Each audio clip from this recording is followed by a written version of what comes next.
புதுச்சேரி அருகே 270 லிட்டர் எரி சாராயம் கடத்திய வழக்கில் 2 பேரை போலீசார் கைது செய்தனர். புதுச்சேரி முத்தியால்பேட்டை பகுதியைச் சேர்ந்தவர் கிருஷ்ணராஜ் கரையாம்புத்தூர் பகுதியில் அரசு அனுமதி பெற்று சாராய கடை நடத்தி வருகிறார். கடந்த 20ஆம் தேதி கிருஷ்ணாபுரம் மணமேடு பகுதியில் புதிய சாராய கடை ஏலம் எடுத்தார். இந்நிலையில் கிருஷ்ணாபுரம் மணமேட்டில் உள்ள சாராய கடையில் போதுமான வசதி இல்லாத நிலையில் அங்கிருந்து 180 மில்லி கொள்ளளவு கொண்ட 1500 பாக்கெட்டுகள் கொண்ட 270 லிட்டர் எரி சாராயத்தை ஒரு எலக்ட்ரிக்கல் ட்ரை சைக்கிளில் வைத்து கரையாம்புத்தூர் சாராய கடைக்கு அரசு அனுமதியின்றி 5 பேர் கடத்தி சென்றனர். அவர்கள் தமிழக பகுதியான பேரிச்சம்பாக்கம் மலட்டாறு அருகே சென்றபோது மத்திய நுண்ணறிவு குற்றப்பிரிவு போலீசார் ஆய்வாளர் நடராஜ் தலைமையிலான காவலர்கள் அவர்களை கைது செய்ய முயன்றனர். அதில் 3 பேர் தப்பியோடி தலைமறைவாகிவிட்டனர்.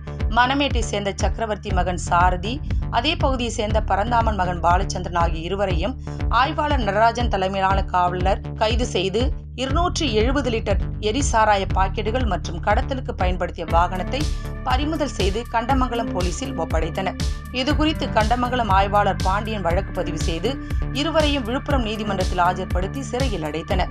மேலும் தப்பியோடிய சாராய கடை உரிமையாளர் கிருஷ்ணராஜ், கரையாம்புத்தூர் நாகப்பன் மகன் அமிர்தராஜ், அரும்பாத்தபுரத்தை சேர்ந்த பரந்தாமன் மகன் ஆனந்த் ஆகிய 3 பேரையும் தேடி வருகின்றனர்.